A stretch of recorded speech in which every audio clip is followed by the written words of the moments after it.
and welcome to the IDEMS podcast. I'm David Stern, one of the founding directors of IDEMS, and I'm here today again with my colleague James Kaleli-Musyoka. We're going to discuss a sort of more festive episode because it's the festive season, and there is a previous episode where Lily and I were discussing charitable giving in different ways, and I thought it'd be really nice to follow up with you, James, because coming through the Kenyan education system as you have, you've got a lot of experience of just seeing the challenges that are there, fees, school fees, what that means, students dropping out at different levels. But it's not something where money is always the limiting factor. And this is where it's always complicated. Yes, it is. Yeah. This is a very interesting subject that I hadn't given a lot of thought of before this podcast. So let's see how it goes. Yeah. So looking forward to these interactions today. Yeah. So let's just discuss your personal experience a little bit, because you were at a time when, very fortunately, there was a university scholarship for the top students of your year to carry on in their postgraduate studies as part of a recruitment program into the future lecturers. This was the graduate assistant program. Yes, the graduate assistant program. Yeah. So the program was designed to bring back the best students and have them become part of the staff, teaching staff at the university. Yeah. So for me, that was 2008. And you were the top statistics student of your year, and along with four of your colleagues who were the sort of top math students. When I arrived in Kenya, you guys were just starting your masters, and I had the privilege to interact with all of you. Yeah, exactly. Yeah, I think our timing coincided. When I was arriving to take up the scholarship, you were also arriving for your time in Maseno. In a previous episode, we've mentioned you being sent home and brought back, but that's a separate story, which we won't go into on this occasion. Yeah, exactly. But I think this scholarship was really impactful for you, and it was really valuable for your colleagues as well, who have all created careers in different ways through that opportunity. And how often has it been offered since within the university? I think it's only been offered once since then. No, I think probably twice, but not in the same way. In the two subsequent times, it's not been as big as it was during my year. I think during my year, it was quite big in the sense that quite a number of people came in. There were many positions, I think, declared during my year. But then after that, I think probably in the year that followed, probably two people came in. But if you remember, I want to jog your memory on this. Maybe you weren't aware of this, because they were not university funded. We found additional external funding to make that happen. Yes, there was something that stimulated them to join into that program. Yeah. But I remember, I think Mike came in through that. So Mike was part of your group. He was just a few months later, but he was part of your same cohort. Yes, exactly. Actually, it has never happened since then. Fundamentally, this is the thing, that it's 15 years since that big injection within the university, which was so successful. There have been no such opportunities except things that were externally funded. Yes, exactly. This is a really interesting sort of observation, that there are known ways to help students transition into further studies. You were the top stat student of your year, and given that opportunity, and you built a career in the university, you're a lecturer, you've had a lot of success in a number of different ways, thanks to that opportunity, which has never been repeated. So when we talk about what giving can do, there's a lot of cases where giving creates these sorts of opportunities, which within the systems, the finances aren't there to be able to fill in. And there's less so at the postgraduate level, but at school level, this is happening all the time. There's huge programs which are creating scholarships for kids to stay in school who would otherwise be out of school. And it's life-changing. Yeah, yeah. In Kenya, in the schools, actually, it's the government that does that. Not just the government. The number of students who are on private scholarships based on external funding from NGOs is huge. Yeah, exactly. There are quite a number there who are being sponsored by NGOs. Yeah. I know small organizations who have seen hundreds of students through Kenyan schools in that way, where they would literally, those kids would have dropped out of school otherwise. And they're the small programs. These are small initiatives. There are big initiatives as well. There are government initiatives, but they don't reach everyone. And a lot of that gap is filled in with this sort of NGO charitable sector. Yeah, private sector coming in. Yeah, yeah. A big example is actually the Equity Bank, for example, in Kenya. That does a big part of that actually very publicly. Yes, exactly. The Equity Bank does that. Even M-Pesa Foundation does bits here and there. And those are some of the big actors. Red Rubber Board is a small one that we know and that we've interacted with. They do it with just a few hundred students from a particular area where they've built those personal relationships, and it's transformative and it's needed. This is one of those instances where in the Kenyan society, this is one of the reasons Kenya is such an educated society now. Access to education is really substantial, partly because of so many of these initiatives. Exactly. Yeah. These initiatives actually, yeah, they give an opportunity to people who are less privileged, who would not otherwise have had the opportunity to get good education. And I think these programs, as you mentioned, they have really extended the scope. They have improved the number of people who are going through the education system in Kenya. Absolutely. But it's always complicated. This explosion of people going through the education system has led to a word called tarmacking. And I think our audience might not know what tarmacking means. So please explain it to them. Tarmacking is, I think, it's when you finish school and you are ready for the job market, but then it's taking time for you to get a job. There's a delay in you getting an opportunity, a job opportunity. So tarmacking is the aspect of moving from one organization to the other, looking for employment. There's a lot of people who have come out of the Kenyan education system who are yet to get opportunities, employment opportunities or job opportunities. And actually, I think, yeah, partly because I think these initiatives that you're mentioning, so there are more people coming out of the education system than the economy can absorb, I think. That's the problem. Well, in general, it's about silver bullet solutions in some sense. If you take the problem as helping people access education, then you can solve that problem. But you will create another problem because you've now created an unbalance, because you've suddenly got many more people coming out with skills than can be absorbed, because there hasn't been the equivalent effort at the place where they would otherwise be absorbed or gain experience. One of the things which I think is really important there is that actually the inequalities tend to persist, because most of the people tarmacking tend to be the people who needed help to get through in the first place because they don't have the connections to get the jobs.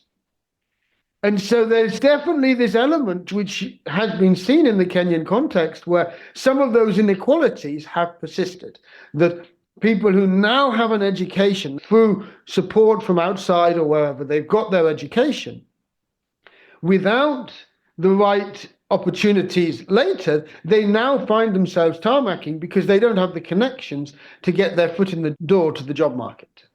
Yeah, I would think it's a bit more complicated than that. But yeah, for most people, that would be the case, that they got support to go through the education. And then at the end of it, when they come out, they do not have the right people to connect them to these opportunities. And so they end up not getting jobs. So they keep hopping from one organization to the other. There are exceptions. I would say that is the case for most people, but there's the flip side where there are interventions on the education side, but then there are no interventions on the job market side. But let's go further on the job market, because this is fun. This is where the complexity really starts to come. Okay. Entry-level positions, if you take Nairobi, and you've got NGOs in Nairobi employing graduates, their entry-level positions are pretty good by Kenyan standards, quite often.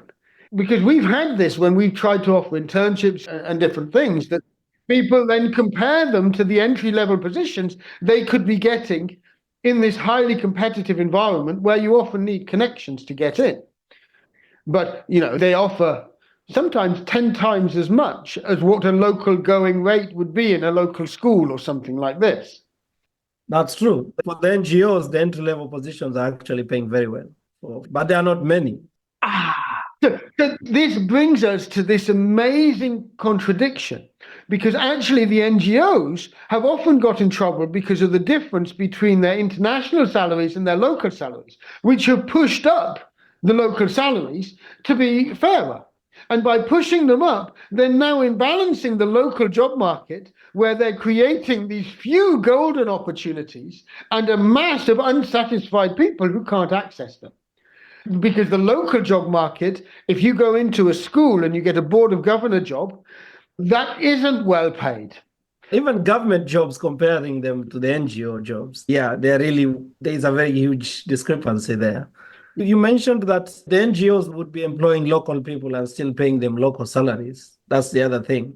But those local salaries are still way higher than the local salaries in the other sectors, especially the government. Now, but part of the reason for that is because of criticism in the past, where NGOs had these two-tier systems for international salaries and local salaries, which were so different. And so they've been pushed to have better local salaries, creating an imbalance in the local job market. I am not saying what's right and wrong here. I'm just trying to say that simple solutions almost always have unintended knock-on consequences. I'm not saying the NGOs shouldn't be paying good salaries, but I am saying that if you're employing people where there's a lot of graduates, maybe it would be better to employ more people at a slightly lower rate, at least to get them the experience. So if you're going to employ people straight out of university, maybe there should be more of these entry-level positions, and then you can give people the experience, because quite often the tarmacking problem, is getting your first job. Yes, exactly. I wanted to say that you brought out a very important point there, that it's the lack of experience that causes people not to get these opportunities. I think because of the job market being flooded by so many people looking for jobs, these organizations are often looking for people who have some sort of experience. And so if you do not get that opportunity after college to gain some experience, then you are disadvantaged when you're going for an interview. But we should also mention that actually the other thing that has been happening that has been helping college graduates get experience has been the internships at the university level. But still, I don't think they help that much with the job market. But there are people who use that as a way of getting the experience they need to get the jobs that they need. And I should just be clear on this, but one of the reasons I went to Maseno University in Kenya was because of the attachment program, which Eli Bodo, who unfortunately passed away many years ago now, was driving forward. And that's what you're talking about when you're talking about these embedded internships, these attachment programs. They are part of the degree programs, yeah. Exactly. And this is something, again, where the opportunities on this are very diverse. And some people can get good attachments and some people get less good attachments. Actually, there is a big problem now, because with the success that we had in Maseno, with this component of the training program, then all the other programs in Maseno and now in all the other universities have this attachment component. And so therefore the market is already flooded again. So people getting the right places to do their internships is also a challenge. And I think that compounds the problem then, because people go into very interesting organizations just to tick that box. And they end up not coming out with the relevant experience for the kind of jobs that they are going to be looking for. Let's put a bit of context on that as well, because there also isn't much investment in the undergraduate programs themselves. So part of the problem is that they're going in without the necessary skills. So all of these things are complicated, and it's also difficult to get all the different components. Exactly. It's not a very simple problem. No, it's complex. And this is where we come back to this idea that if there is a successful international support for something, part of the problem is that the need is great, but it's not a single thing. It's never a single thing. It's always this complex mix of different things which are needed. And that, I come back to the previous episode where with Lily we were discussing that if you're in the charitable mood for giving and you can give locally and you can also think about giving globally, it's not that it's just about flooding the global market with giving. This is not what's needed. It's not a problem of money. If you actually got lots of money, well, actually, a lot of the charities would just pile more and more into the same things. Whereas what you need is this diverse systems thinking, these different approaches. And so it is about balance. It's about understanding how different things complement one another, how there's a need to support all the academic levels. There's great interest right now in Kenya and more broadly across Africa in early childhood education. Yeah.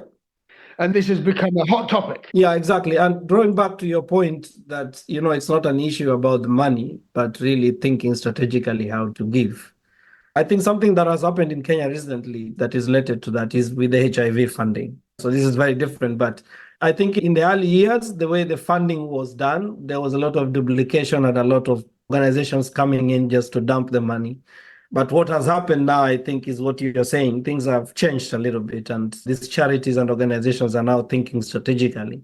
And there isn't blanket funding now. There is really strategic funding, even within the regions where this is a problem.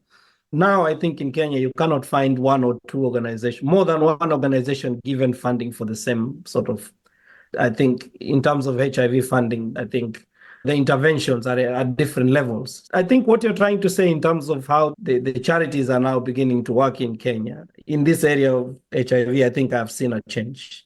Probably it will get to the education. I don't know, but yeah. But I think what's really interesting, and this is something where in the UK, there is this big problem of competition between charities for funding sources and for different types of funding. That's something which has gone into much of the sort of global giving in general, because this isn't just the UK. Where charitable giving is happening, it often happens in such a way that it creates this competition, whereas what's needed on the ground is collaboration. This is actually really very interesting that you're saying there are certain areas and there are certain domains where the needs have been such on the ground that they have led to that collaboration winning out over competition in a sense. But the complexities of this are huge. And it really is when you come to a sort of international case where there is this competition. Everybody's asking you to give for their cause, which is the cause which they feel strongly about and which you might share that feeling. Yeah. But it's not necessarily balanced. I have stories about the sort of charities where lots and lots of money was given to help donkeys in environments where the donkeys were actually living well compared to those who owned them. So, I'm not saying that the donkeys aren't deserving of funds, but I am saying that I have seen disproportionate amount of funds to be allocated to components of society which are not the fundamental issue. A very simple component on that is that one of the best ways that I've heard to reduce violence against donkeys is to actually reduce violence against children, because actually who looks after the donkey? The children. If a child gets hit, they can take it out on the donkey. This is their outlet for the violence. So if you could reduce violence against children in that context, you would be reducing violence against donkeys. It's these sorts of complex systems where sometimes the success of certain fundraising outweighs its value within a local context. Yeah. Interesting. You mentioned collaboration, and I was thinking that this is a very important point there, competition versus collaboration. And I think it's not just at the donors level, but also here down at the organizations receiving the funding. I think, in certain domains, I think that is already happening in Kenya, that there is now more collaboration instead of competition. And I think probably it's leading to better use of funding. But there's other cases where the competition is there, and that needs to be recognized. It's very interesting, some of that competition and the funding cycles that they have in Kenya. The life expectancy for certain NGOs in Kenya and community-based organizations is pretty low. It's interesting, in the agroecology work we've been doing, there was this observation around this based on some of the studies the group we were working with did, where the biggest determinant about the longevity of a CBO, community-based organization, or non-governmental organization, community-based organization, was whether or not they owned their offices. Whether or not they owned their offices. Yes.